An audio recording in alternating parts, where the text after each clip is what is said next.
आज का जो विषय है उसके लिए अत्यंत सीरियसनेस की ज़रूरत है और आज के समय में ऐसे लोगों को ढूंढ पाना जो बहुत सीरियसनेस के साथ सुन सके बहुत कठिन। अब सीरियसनेस से मेरा मतलब ये नहीं कि लकीर के फ़कीर, ये समाज और सोसाइटी की परिभाषा है। सीरियसनेस से मेरा मतलब है जो व्यक्ति जीवन को गहराई से जानने का प्रयास करता है। ऐसा व्यक्ति जो किताब में लिखी हुई बातों को पढ़कर या सुनकर उनको पत्थर पे लकीर नहीं मान लेता, बल्कि स्वयं की अंतर्दृष्टि के द्वारा, स्वयं के जलाए हुए दिए की रोशनी के द्वारा स्वयं जानने का प्रयास करता है। क्योंकि स्वयं के द्वारा जाना गया वही सार्थक। तो आज प्रयास यही रहेगा कि तुम्हें इतनी ज़्यादा गहरी ऑब्जर्वेशन में डालो जिसकी तुम्हें आदत नहीं। लेकिन जब बात है बहुत सावधानी से गहराई से देखने की, तो हो सकता है कि तुम अपनी ही मनगढ़ंत कहानियाँ बुन लो। तो उसके लिए तुम्हारे अंदर ज़बरदस्त लिसनिंग क्वालिटी होनी चाहिए ताकि तुम ध्यान पूर्वक सुन सको। 1 साल कृष्णमूर्ति पे बात करते हुए हो चुका है।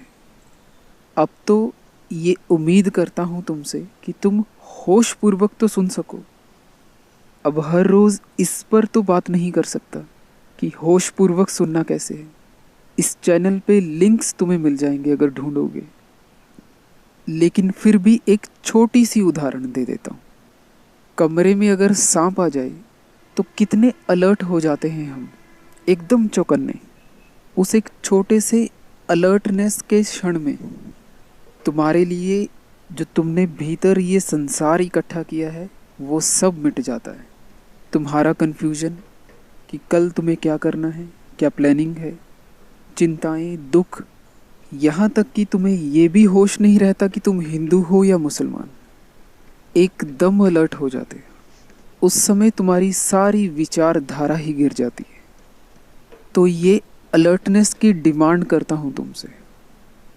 अगर तुम गहराई से ऑब्जर्व करना चाहते हो, क्योंकि एंड ऑफ द डे बात किसकी है, हमारे जीवन की, तो 3 महत्वपूर्ण बातें आज उनका जिक्र करूँगा जो आत्म अवलोकन के लिए ज़रूरी है, यानी ऑब्जर्व करने के लिए। तो पहला है विचारों का जगत, जिसमें सब यहीं पे अटक जाते हैं। जैसे कहा था कि होश पूर्वक सुनना, तो ऑब्जर्व करने की शुरुआत तो हो चुकी है। ये भी तो हो सकता है कि तुम्हें कोई बिलीफ दे दूँ, तो होश पूर्वक सुनना। आज तक हमें जितनी भी शिक्षा दी गई है, एजुकेशन, वो एकदम उल्टी शिक्षा है।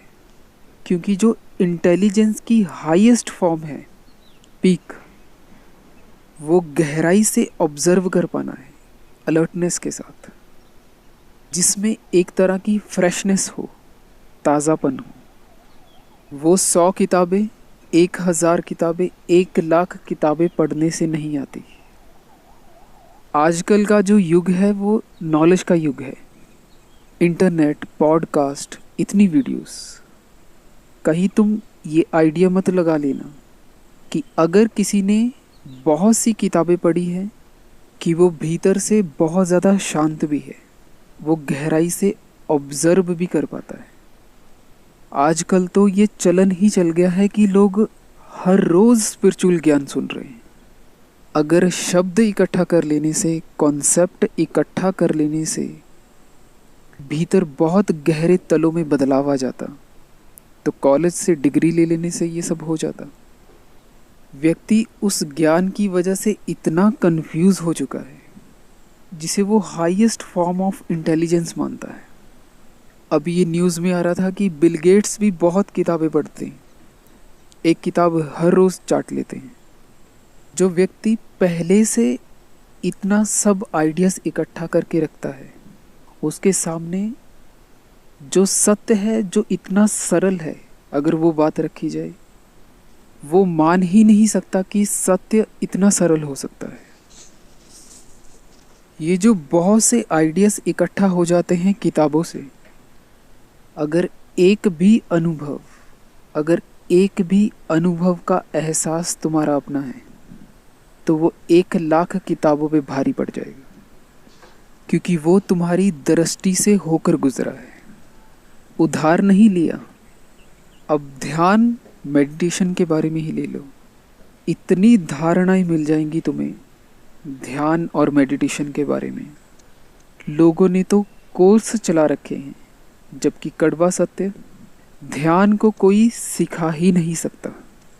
तो पहले तो ये देखते हैं कि विचार असल में है क्या। ये जो अध्यात्म के नाम पे बिजनेस चलता है, ये इस कारण ही चलता है क्योंकि लोग गहराई से देख नहीं पा रहे। क्योंकि सबने कहा कि विचार हमारे दुश्मन है, विचार बाधा है।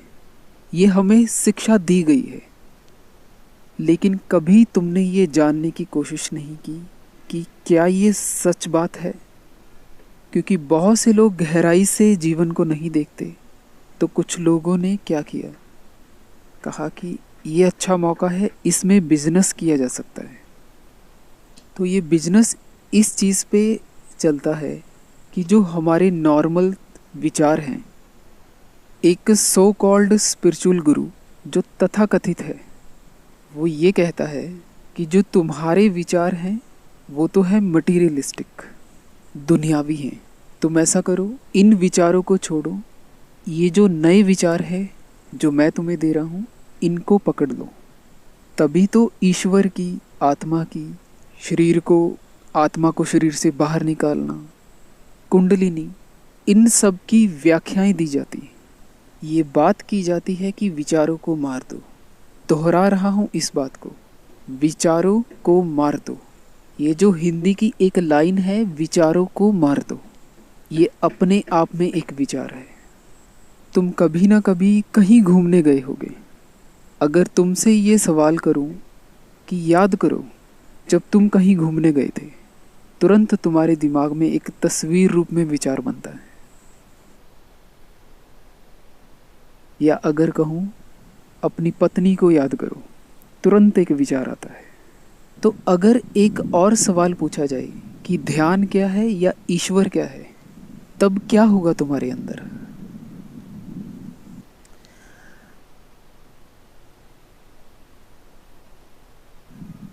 काश कि तुम कभी इस बात को अपने जीवन में घटता हुआ देख पाओ कि तुमसे सवाल किया, कहीं तुम घूमने गए थे, याद करो, तुरंत एक विचार आता है। तुमसे पूछा जाए कि ईश्वर क्या है, तो तुरंत तुम्हारे पास बहुत से आइडियाज इकट्ठा हो जाते हैं। तुम एक्सप्लेनेशन भी दे देते हो, तुम व्याख्या कर देते हो। जैसे ये सवाल करता हूँ कि तुम कहाँ पे घूमने गए थे, तुम तुरंत अपनी मेमोरी से वो उत्तर दे देते हो, या उत्तर खुद ब खुद आ जाता है। अगर तुमसे ये सवाल करूँ कि ईश्वर क्या है, शांति क्या है, ध्यान क्या है, तो ये उत्तर कहाँ से आता है?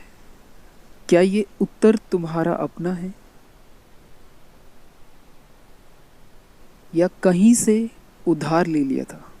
क्योंकि उधार देने वाले बहुत से लोग हैं, उनका ये बिजनेस मॉडल है। तुमने इतिहास की, हिस्ट्री की एक किताब पढ़ी, किताब में जो लिखा था अब तुम्हारे दिमाग में लिखा गया, रट्टा लग गया। तो अगर किसी ने आध्यात्मिक किताब को पढ़ के उन शब्दों को अपने दिमाग में एक्वायर कर लिया, तो इसमें क्या आध्यात्मिकता हुई? तुम रट्टा लगाने को आध्यात्मिकता मानते हो। विचार कितना भी आध्यात्मिक मालूम पड़े, कितना ही दिव्य मालूम पड़े, लेकिन विचार एक ही प्रक्रिया से जन्म लेते हैं। चाहे विचार आध्यात्मिक हो, अगर तुम्हें ये लगता है, या विचार मटीरियलिस्टिक हो, वो दोनों ही एक ही तरह के विचार हैं। प्रोसेस दोनों में ही सेम है। क्या बिना उस मेमोरी से तुम्हें पता है कि तुम हिंदू हो, मुसलमान हो, मटीरियलिस्टिक हो, आध्यात्मिक हो? क्या वो जो विचार है, भले ही वो कितना ही आध्यात्मिक मालूम पड़े, क्या वो सिर्फ एक विचार नहीं है? अब जो दूसरी बात है बहुत गहराई से ऑब्जर्व करने के लिए, जीवन को बहुत गहरा देखने के लिए उसके लिए बहुत ज़्यादा ऊर्जा लगती है। और आजकल ये लोगों के पास है नहीं, क्योंकि उन्हें उल्टी शिक्षा दी गई है। उन्हें कहा कि विचार तुम्हारे दुश्मन हैं। अब इसे भी ज़रा गहराई से देखें, ये शिक्षा कितनी डेंजरस है अगर तुमने सिर्फ मान लिया है, जानने की कोशिश नहीं की। जिस चीज़ को लोग विचारों को इकट्ठा करने को आध्यात्मिक जर्नी मानते हैं, स्पिरिचुअल लाइफ मानते हैं, वो सिर्फ आत्म सम्मोहन है, हिप्नोसिस है। वो अपने आप को आत्म सम्मोहन में डालना है।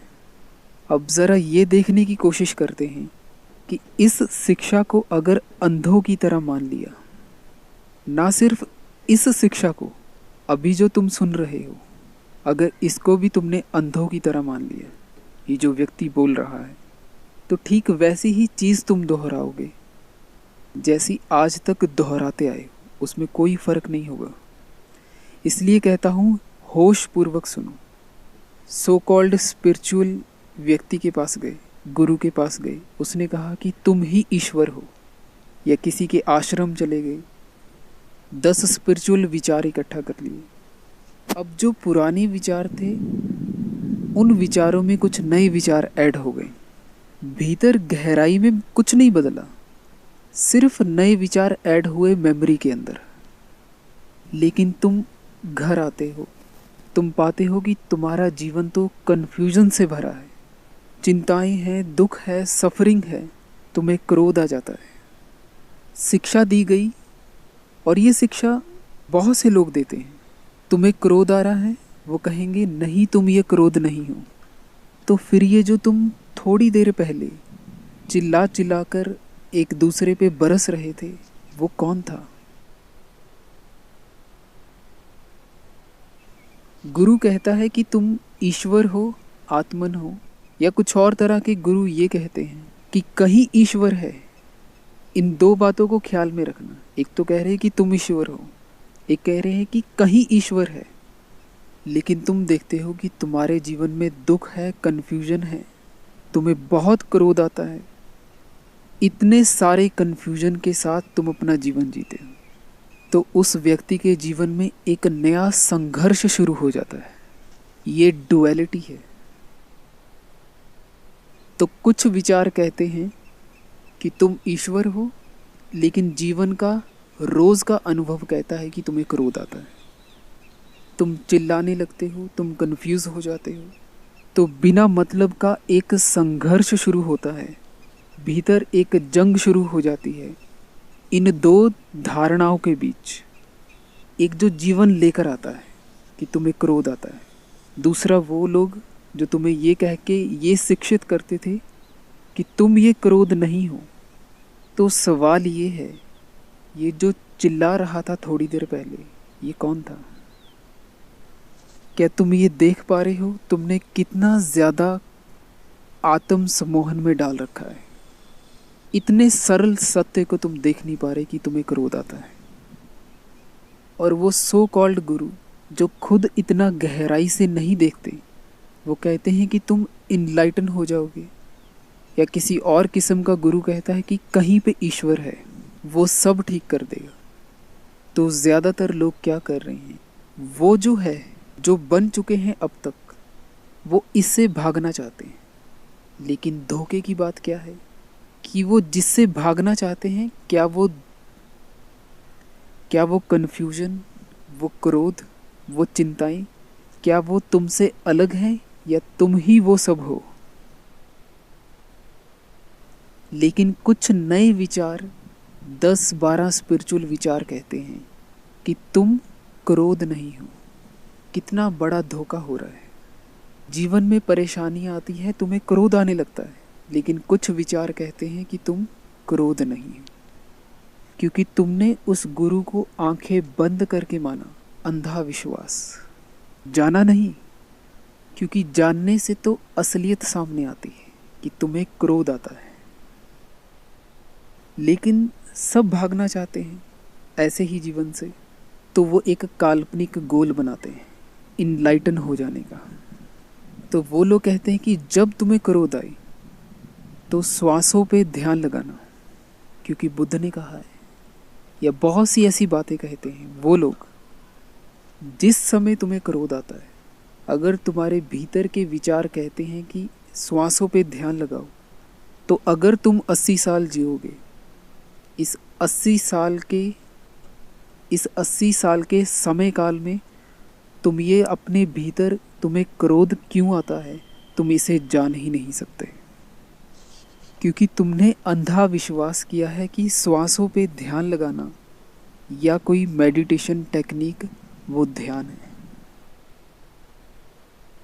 इसलिए ज़्यादातर लोग अपने भीतर ये जान ही नहीं पाते कि उन्हें क्रोध क्यों आता है, या अगर उन्हें कोई आदत है वो आदत क्यों है। क्योंकि शिक्षा ये दी गई है कि वहाँ से भाग जाओ, या तो कहीं श्वासों पे ध्यान लगाओ। ये सो कॉल्ड गुरुओं की शिक्षा है, और समाज ये शिक्षा देता है कि कहीं घूमने चले जाओ, या फिल्म देखाओ, या म्यूज़िक सुनने लग जाओ। क्या तुम ये देख पा रहे हो, क्या तुम कभी अपने आप से भाग सकते हो? जहाँ भी तुम जाओगे फिल्म देखने, क्या वो क्रोध जो उठकर आता था, या जैसे भी तुम्हारी आदतें लगी हुई हैं, क्या वो तुमसे अलग हैं? और शिक्षा ने हमेशा ये कोशिश की तुम्हें भागना सिखाया इससे, इसलिए आज तक तुम क्रोध को कभी जान नहीं पाए। और दुनिया की कोई किताब तुम्हें इस क्रोध से मुक्त नहीं कर सकती जब तक तुम क्रोध को देखते नहीं, बिना किसी आइडिया पे जंप किए कि कहीं इनलाइटनमेंट है, कहीं ईश्वर है। अगर अपना अनुभव बताऊं तो किसी भी व्यक्ति से ध्यान का जिक्र करने को मन नहीं करता, क्योंकि ये जो ध्यान है, लोगों ने इस शब्द का इतना गलत इस्तेमाल कर दिया है, इतना इसे करप्ट कर दिया है, इस शब्द के मायने ही चेंज हो गए हैं। तुम लोग बहुत सवाल करते हो कि बुद्ध ने तो ये टेक्निक दी थी कि श्वासों पे ध्यान लगाना। मेरे लिए अगर सत्य की बात है तो बुद्ध की ये बात भी गलत है। जिस समय क्रोध आ रहा है, अगर उस समय श्वासों पे या किसी और टेक्निक पे ध्यान लगाया जाएगा तो क्रोध को कभी जाना ही नहीं जा सकता। जिस समय क्रोध आ रहा है या कोई भी बुरी आदत दोहराई जा रही है, अगर उससे भागकर कहीं और कॉन्संट्रेट किया जाएगा, ये श्वासों पे ध्यान लगाना सिर्फ एक कॉन्सेंट्रेशन है, ये ध्यान हो ही नहीं सकता। तुम्हारे पास ऊर्जा क्यों नहीं है? क्योंकि वो सारी ऊर्जा व्यर्थ हो रही है इस झगड़े को मिटाने में, और ये झगड़ा कभी मिट नहीं सकता, क्योंकि इस झगड़े को रोज़ इकट्ठा किया जा रहा है। कुछ नए विचार तुम्हें कहते हैं कि तुम ईश्वर हो या आत्मन हो या ना जाने क्या क्या। भीतर तुम एक कन्फ्यूजन का, बहुत से अनुभवों का, चिंताओं का ढेर हो, और ऊपर ऊपर से इन स्पिरिचुअल विचारों का लेप लगा देने से तुम आध्यात्मिक नहीं हो जाते। और जब लोग भागते हैं तो भीतर जो क्रोध है उसे दबा लेते हैं, जानने की कोशिश नहीं करते, तो वो एक दिन इतना बड़ा हो जाता है, फिर ऐसा विस्फोट होता है, फिर वो बीमारियों में निकलता है।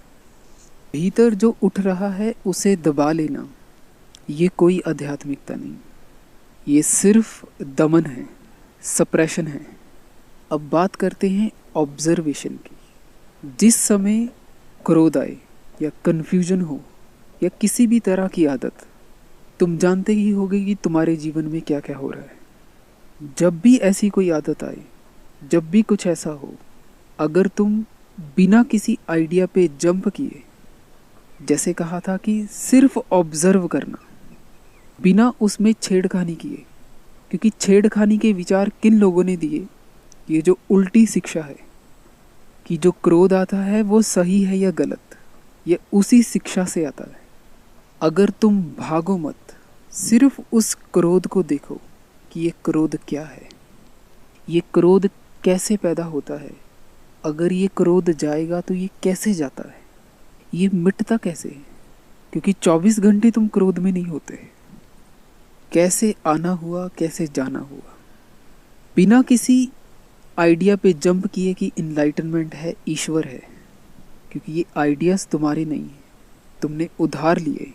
अगर तुम सिर्फ ये जो हो रहा है उसे होश पूर्वक देखो, बिना किसी गुरु किताब की मदद लिए, तो हो सकता है कि तुम उस क्रोध के रहस्य को जान जाओ। इतना भी कह देता हूँ कि तुम्हें साइकोलॉजी भी पढ़ने की ज़रूरत नहीं पड़ेगी।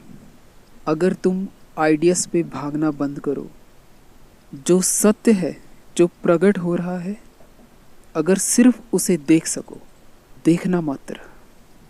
तुम कई बार कमेंट्स करते हो कि देखने मात्र से क्या होगा।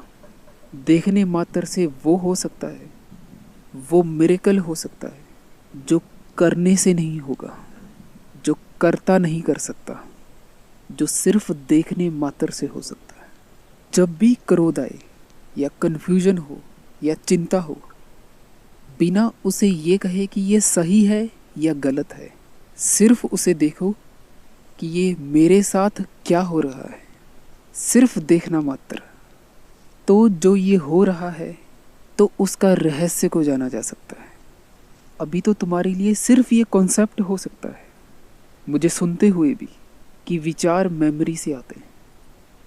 जिस दिन तुम अपने दिए की रोशनी के तले ये देख सको, ये जो भी तुम अपने भीतर बोलते रहते हो, ये कहाँ से आ रहे हैं, तो ये बोध, ये ऑब्जर्वेशन, ये देखने की क्वालिटी, जिसमें कुछ छेड़खानी नहीं की जा रही, क्योंकि ये छेड़खानी करना उसी शिक्षा ने सिखाया है, तो सिर्फ क्रोध होगा। तो उस क्रोध से तुम अलग नहीं होगे। और अगर इस क्रोध को भी देखोगे, क्रोध का रहस्य सामने आता है, तो ये जो हो रहा है, क्या तुम इससे अलग हो या सिर्फ देखना मात्र है। अंत में एक बात कहता हूँ, पहले भी कही है, कई बार मेरे ख्याल में आती है कि गौतम बुद्ध ने कपड़े पहने हुए थे। अगर विचार इतनी ही बाधा है तो वो नंगे क्यों नहीं घूमा करते थे, क्योंकि मुझे पता कैसे चल रहा है कि मैं नंगा हूँ। विचार आएगा तभी तो कपड़े पहने जाएंगे। तो विचार महत्वपूर्ण हैं, लेकिन उनकी एक सीमा है। तुम्हें अगर कंप्यूटर चलाना है, सीखना है, अगर एक डॉक्टर को ऑपरेशन करना है, तो उसके लिए विचारों की ज़रूरत है। अगर तुम चाहते हो कि तुम्हें ये जानना है कि जीवन क्या है, शांति क्या है, प्रेम क्या है, ध्यान क्या है, तो वहाँ पे विचार बस एक विचार है। वो शांति या मुक्ति की जगह नहीं ले सकते। ये बोध कैसा है, जहाँ पे ये स्पष्ट हो जाता है कि विचार कहाँ पे ज़रूरी है और कहाँ पे नहीं, तो फिर वो व्यक्ति विचारों को बहुत सावधानी से इस्तेमाल में लेता है। क्योंकि जिस समय तुम विचार कर रहे हो, क्या तुम उस विचार से अलग हो या तुम ही वो विचार हो। तो बहुत बहुत धन्यवाद, तुम यहाँ तक सुन पाए। कोई सवाल हो या कोई बात हो, लिख देना।